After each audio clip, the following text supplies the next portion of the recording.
Hello students, आज हम पढ़ेंगे वर्किंग कैपिटल के कुछ क्वेश्चन एक पढ़ेंगे और कैसे सॉल्व करते हैं वर्किंग कैपिटल के क्वेश्चन को, उसको हम पढ़ेंगे, है ना। तो वर्किंग कैपिटल मैनेजमेंट जो कि हमारा टॉपिक है चैप्टर मॉड्यूल 6, ठीक है, उसके क्वेश्चन एंड सॉल्यूशन हमने आज देखना है। पिछली वीडियो में मैंने बताया था, कुछ स्टेप्स बताए थे जिससे हम वर्किंग कैपिटल पे पहुंचते थे, वो काफ़ी लंबा होता था।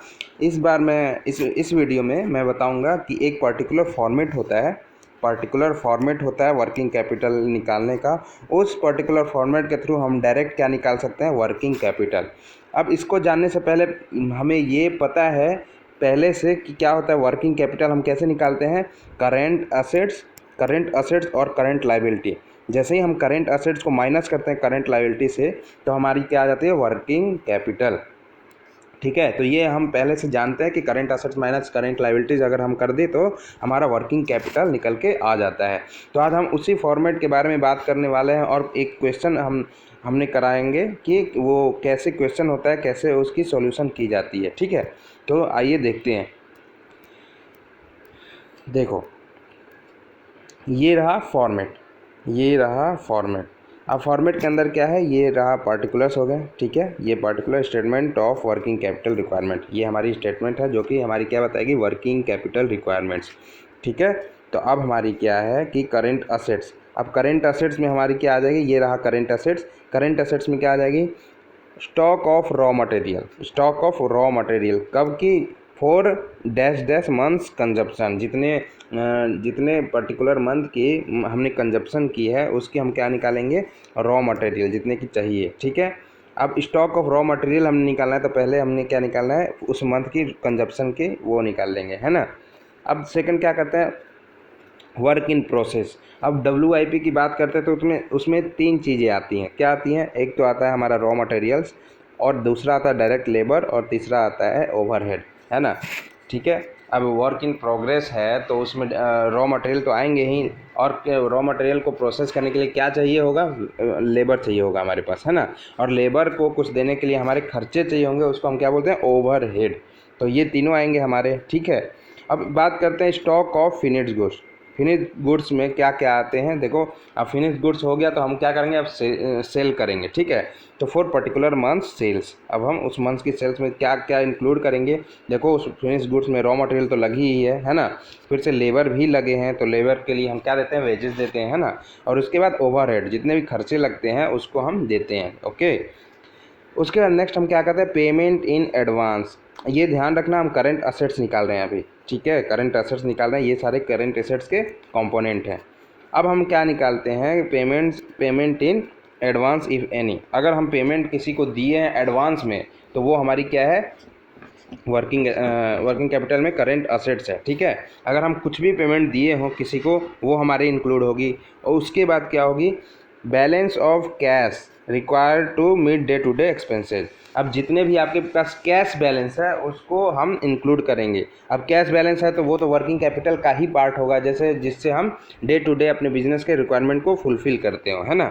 उसके बाद एनी अदर जिसमें कैश भी हो सकता है या लिक्विड असेट्स भी हो सकते हैं जो कि हमारे वर्किंग कैपिटल के पार्ट हो। तो अगर कोई भी यहाँ हो तो आप उसको ऐड कर दो, है ना। तो हमारी क्या आ जाती है, टोटल इन सबको ऐड करने के बाद टोटल हमारी क्या आ जाती है, टोटल करेंट असेट्स, जिसको हमने ए नाम दिया था। ठीक है, ए नाम दिया था। और याद रखना, जो टोटल लायबिलिटी आएगी, वर्किंग लायबिलिटी, करंट लायबिलिटी, उसको हम क्या नाम देंगे, बी नाम देंगे। ठीक है, और ए माइनस बी कर देंगे तो हमारा क्या आ जाएगा, working capital required by firm. Okay, अब हम बात करते हैं किसकी, करंट लायबिलिटी की, है ना। अब करंट लायबिलिटी की बात करते हैं तो देखो क्या होगा, करंट लायबिलिटीज़ में हमारा क्या आ जाएगा, क्रेडिटर्स जिसको हमने पेमेंट करना है। ठीक है, जो पर्टिकुलर मंथ के पेमेंट करने हैं वो क्रेडिटर्स आ जाएंगे। फिर से दूसरा क्या आ जाएगा, आउटस्टैंडिंग एक्सपेंसेस, जो कोई एक्सपेंस हमने कुछ माल खरीदा हो सपोज करो उधार पे, तो हमारा वो भी आ जाएगा आउटस्टैंडिंग। ठीक है, और अदर, अगर कुछ भी अगर पेमेंट बकाया हो बिजनेस की तरफ से तो वो हम अदर्स में लिखेंगे। ठीक है, तो ये जैसे तीनों करेंगे तो हमारा क्या आ जाएगा निकल के, करेंट लायबिलिटी। अब ये हमारा क्या हो गया, बी। ठीक है, अब वहाँ तो ए था, करंट असेट्स हमारा क्या हुआ था, ए था, और करंट लायबिलिटी को हमने क्या नाम दिया, बी। तो देखो, वर्किंग कैपिटल हमने क्या बताया था, फॉर्मूला ही होता है वर्किंग कैपिटल का, हम लोग जानते हैं CA minus CL, current assets minus current liability. तो जैसे ही current asset minus current liability करेंगे तो हमारा क्या आ जाएगा, वर्किंग कैपिटल आएगा। ध्यान रखना वर्किंग कैपिटल आएगा। उसके बाद ये तो ग्रॉस वर्किंग कैपिटल आएगा, है ना, ग्रॉस वर्किंग कैपिटल। उसके बाद हमने क्या बताया था फर्स्ट क्लास में, फर्स्ट वीडियो में वर्किंग कैपिटल के, कि हमने सेफ्टी मार्जिन भी ऐड करना है लास्ट में। सेफ्टी मार्जिन जिसको हमने क्या बोला था, कंटिंजेंसी। तो कंटिंजेंसी अगर आप ऐड कर दो इस वर्किंग कैपिटल में, ग्रॉस वाले में, अब कंटिंजेंसी ऐड कर दो, प्रोविजन फॉर कंटिंजेंसी, तो हमारा क्या निकल के आ जाएगा, नेट वर्किंग कैपिटल रिक्वायर्ड। आपके पास एग्जैक्ट वर्किंग कैपिटल कितनी रिक्वायर्ड है आपके बिजनेस में, आपके फॉर्म में, वो निकल के आ जाएगा नेट वर्किंग कैपिटल रिक्वायर्ड के फॉर्म में। अब हम क्वेश्चन देखते हैं कैसे क्वेश्चन इसमें हम करते हैं। देखो क्वेश्चन की हम बात करते हैं तो देखो हमारा क्वेश्चन है, from the following data prepare a statement showing working capital requirement for the year 2018 का हमें किसी एक कंपनी की वर्किंग कैपिटल निकालना है ना। तो देखो क्या होगा, अब है इसमें estimated output for the year 130 unit, 1,30,000 हमारा यूनिट है। ये देखो सब पे इस पे सारे कैलकुलेशन होगा। हमारे एक साल में जो आउटपुट बन के तैयार हुई है कितनी है, 1,30,000। ठीक है, अब देखो इन ईयर, हमने ईयर को कंसीडर क्या करना है, 52 वीक्स। उसने बोला क्वेश्चन में कि ईयर को आप कंसीडर क्या करोगे, 52 वीक्स में कंसीडर करोगे। ठीक है, तो अब देखो क्या होता है। फर्स्ट हमारा दिया estimated output for the year 1,30,000 unit 52 weeks. ठीक है, उसके बाद सेकेंड हमारा क्या है, stock of raw materials is 2 weeks. Stock हमारा क्या है, 2 वीक्स रॉ मटेरियल का, एंड मटेरियल इन प्रोसेस, जो मटेरियल प्रोसेस है वो भी 2 वीक का है। 50% ऑफ वेजेज है, और मतलब ये काम करने में हमने क्या दिए हैं, 50% वेजेस दे दिए हैं, है ना, 100% नहीं, 50% ही अभी दिए हैं हम। ठीक है, 50% तो वेज दे दिए, एंड ओवरहेड्स आर इनकर्ड, और कुछ खर्चे भी लगे हैं जो 50% ही है। ठीक है, अब थर्ड हमारा क्या होता है, finish goods remain in storage for 2 week. जो फिनिश गुड्स बन के रखा हुआ है वो 2 सप्ताह तक रखा हुआ है। ओके, फोर्थ हमारा क्या है, फोर्थ में है क्रेडिटर्स 2 वीक। क्रेडिटर की पीरियड है 2 वीक्स, मतलब 2 वीक्स में हम पेमेंट करेंगे उसको। ठीक है, डेटर्स क्या है, 4 वीक। डेटर हमें क्या कितने वीक्स बाद पेमेंट करेंगे, 4 वीक्स के बाद पेमेंट करेंगे। ओके, क्रेडिटर कितना था, 2 वीक्स, और डेटर क्या है, 4 वीक्स के बाद पेमेंट करेंगे। 6 हमारा क्या, outstanding wages and overhead 2 weeks each. मतलब आउटस्टैंडिंग मतलब बकाया हमें अभी इसको भी देना है, आउटस्टैंडिंग वेजेज और ओवरहेड भी हमें चुकाना है, अभी देना है। ठीक है, क्योंकि ये आउटस्टैंडिंग हो गया, और आउटस्टैंडिंग जब भी होगा कब किस में आएगा, लाइबिलिटीज़ में, करंट लाइबिलिटी में। ठीक है, अब देखो selling price per unit is 15 rupees. अब सेलिंग प्राइस पर यूनिट कितनी है, एक यूनिट के बनाने में उसके खर्चे कितने, एक यूनिट को बनाने में कितने की बेच रहे हैं उसको, 15 रुपये में। ओके, और हमें क्या करना है, analysis of cost per unit. अब कॉस्ट पर यूनिट हमारा यहाँ दे रखा है, देखो रॉ मटेरियल की बात करें तो 5 पर यूनिट है हमारा, और लेबर की बात करें तो 3 पर यूनिट है। हम लेबर को क्या दे रहे हैं, एक यूनिट बना रहा है वो तो 3 रुपये दे रहे हैं, है ना।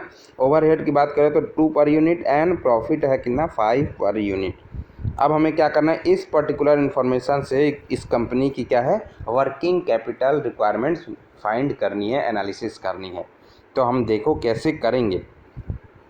पहले तो आप क्वेश्चन करने से पहले हमेशा ये याद रखो कि हमने क्या करना था, कि वर्किंग कैपिटल जब भी निकालना हो तो करेंट असेट्स को करेंट लाइबिलिटी से माइनस करते हैं, तो हमारा क्या डायरेक्ट निकल के आ जाता है, वर्किंग कैपिटल, है ना। और उसको प्लस करते हैं यदि प्रोविजंस है, जो कि हमारी कंटेंजेंसी होती है, जो कि हमारे बुरी हालत में काम आती है, वो उसको हम ऐड कर देते हैं, तो हमारी क्या आ जाती है, नेट वर्किंग कैपिटल। जो कि इस क्वेश्चन में हमारी कंटेंजेंसी कुछ नहीं दिया हुआ है, तो हम क्या करेंगे, नेट ग्रॉस वर्किंग कैपिटल ही निकाल के छोड़ देंगे, क्वेश्चन को जाने देंगे। ठीक है, अब देखो हमारा क्या हुआ, कि अब हम निकालेंगे, 1 सेकेंड, हाँ, अब देखो, अब हम निकालेंगे ए में, हम करंट एसेट्स निकालने वाले हैं। करंट एसेट जिसको हमने ए बोला था, हमने ए नाम देना है, ठीक है। तो अब करंट एसेट्स देखो, stock of raw material, stock of raw material के ऊपर कितनी दी हुई थी, 2 वीक्स हमें रखना था, है ना। तो देखो टोटल हमारी यूनिट जो बनी थी थ्रू आउट ईयर 1,30,000, जो मेरी ये वाली वैल्यू थी। इसी वैल्यू पे मैंने बोला ना, इसी वैल्यू पे सारी कैलकुलेशन होगी, इसी वैल्यू पे सारी कैलकुलेशन होगी। और एक साल को हमें क्या लेना है, एक साल नहीं लेना है, 365 डेज नहीं लेना है, हमें वीक्स में बात करनी है, मतलब 52 वीक्स में बात करनी है। ओके, तो देखो हमें क्या करना है कि रॉ मटेरियल्स जो 2 वीक्स में है, तो 130, तो ये रहा मेरा 130 जो कि मेरा बना। और ये रॉ मटेरियल की रेट कितनी है, देखो 5 पर यूनिट है, 5 पर यूनिट इंटू 5 कर देंगे, इंटू कितने दिन तक रहती है वो, तो 2 सप्ताह तक देखो हमारा रहता है, 2/52, 52 तो पूरा ईयर हो गया, और 2 सप्ताह तक रहती है ना। तो ये वाली अमाउंट आ जाएगी हमारी 25,000 रुपये, 25,000 रुपये। अब हमारी देखो क्या होती है, स्टॉक ऑफ मटेरियल और रॉ मटेरियल की वैल्यू सेम ही आएगी, क्योंकि इसमें दोनों में एक ही है, 2 वीक्स उसमें भी है, देखो stock of raw material 2 weeks इसमें भी है, and material in process 2 weeks यहाँ भी है, मटेरियल इन प्रोसेस 2 वीक्स यहाँ भी है, ठीक है। तो 2 वीक्स अगर होगी तो हम दोनों को केस में निकालेंगे, तो हमारा क्या आ जाएगा अमाउंट, 25,000 रुपये, ठीक है। सिमिलरली अगर बात करें नेक्स्ट, तो देखो क्या होता है, अब हम बात करते हैं, अब हम यहाँ करेंट एसेट्स की बात कर रहे हैं, ये ध्यान रखना हमेशा। अब हम बात करते हैं डायरेक्ट लेबर की। तो डायरेक्ट लेबर में हमने क्या बोला था, 50% ही हमारा क्या हुआ है, वेजेस मिला है, 50% ऑफ वेजेस। देखना 50% ऑफ वेजेस, ये काम करने के लिए हमें कितना मिला है, 50% ही वेजेस मिला है, ठीक है। तो अब देखो डायरेक्ट लेबर हम कैसे निकालते हैं, 50% काम कंप्लीट हुआ है, तो पर्टिकुलर यूनिट हमारी कितनी बनी थी, 1,30,000 इंटू लेबर की यूनिट क्या थी, 3 रुपये, 3 रुपये पर यूनिट, ओके, इंटू 2/52, चूँकि हम 2 वीक्स के काम का पैसा देंगे, 2 वीक्स हमारा यहाँ है ना, 2 वीक्स काम के पैसा देंगे, और इंटू 50% हमने पैसे दिए हैं, तो ये क्या आ जाएगा 50/100, ठीक है। उसी तरह हमने क्या किया है, ये हमारा अमाउंट निकल के आ जाएगा 7,500 ये आ जाएगा। सिमिलरली उसी तरह वेजेस का जो 50% था, और ओवरहेड भी हमारा क्या था, 50%। ये देखो क्वेश्चन में ओवरहेड भी था हमारा, कितना ओवरहेड भी था, इनकर्ड हुआ था 50%। तो ओवरहेड भी हम जस्ट वैसे निकालेंगे, 1,30,000 जो मेरी यूनिट बनी थी, इंटू 2 जो ओवरहेड की यूनिट है, 2 रुपीज़ पर यूनिट, है ना, इंटू 50/100, तो ये हमारा आ जाएगा 5,000 रुपये।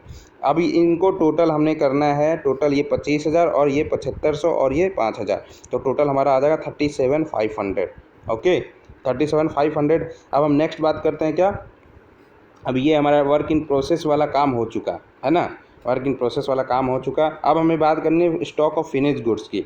तो फिनिश गुड्स कितने दिनों के लिए है, देखो स्टोरेज पीरियड 2 वीक्स के लिए है, 2 वीक्स के लिए है ना। तो देखो कैसे निकालें, 1,30,000 तो हमारा कैलकुलेशन, हर कैलकुलेशन में रहेगा ही, चूँकि 1,30,000 हमारा एक साल के अंदर यूनिट बनी है ना, इंटू 10 रुपीज़, ये हो गया 10 रुपीज़। कैसे हो गया, देखो रॉ मटेरियल हमारा 5 रुपये था, रॉ मटेरियल फिनिश गुड्स में तो तीनों आते हैं, raw material, work in progress और लेबर, सभी आते हैं मतलब।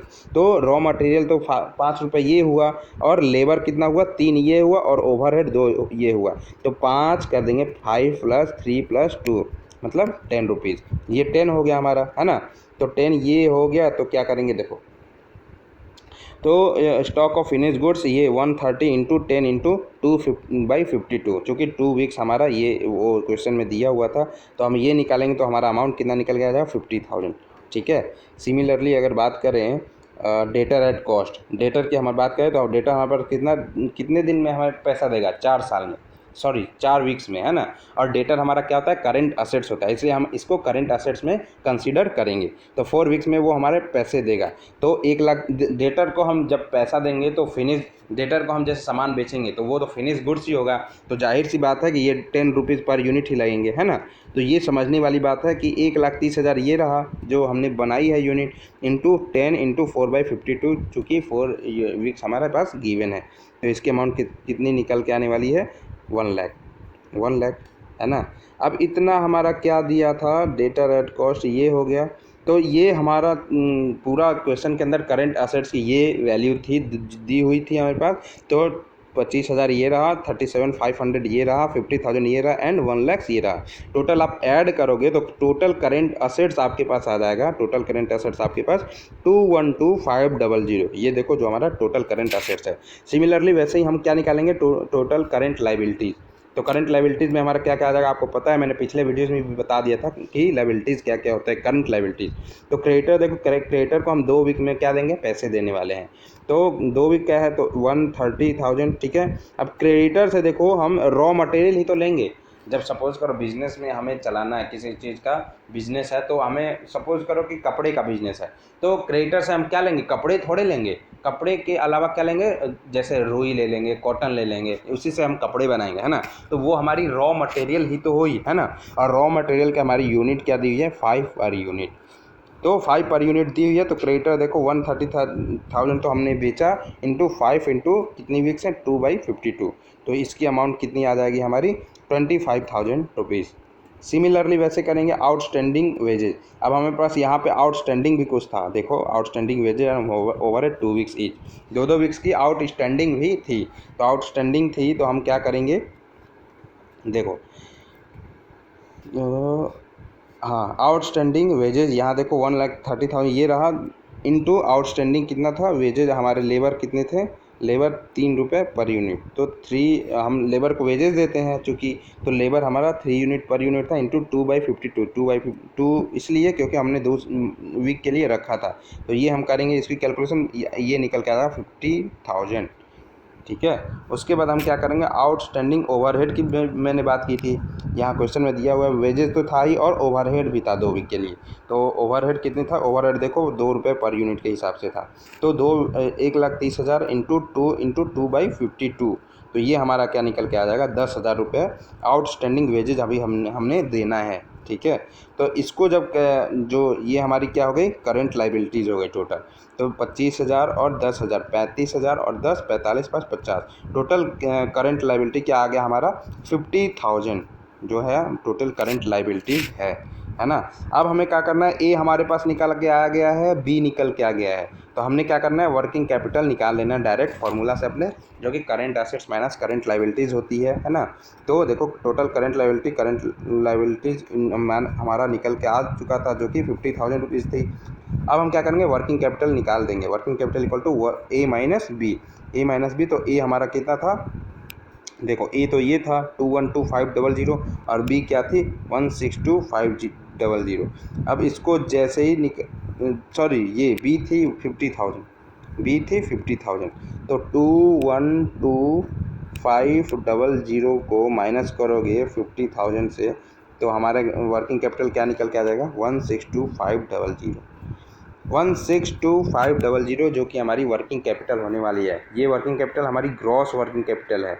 अब नेट कैसे आएगा, नेट में हमने बताया था, नेट में हमने क्या ऐड करना है, प्रोविज़न ऐड करना है। किसकी प्रोविज़न, कंटिंजेंसी की, प्रोविज़न फॉर कंटिंजेंसी की प्रोविज़न ऐड करनी है ना। तो हमारे इस क्वेश्चन में प्रोविज़न कुछ दिया हुआ नहीं है, तो वर्किंग कैपिटल हम किसको कंसिडर करेंगे, 162,500 को ही कंसिडर करेंगे।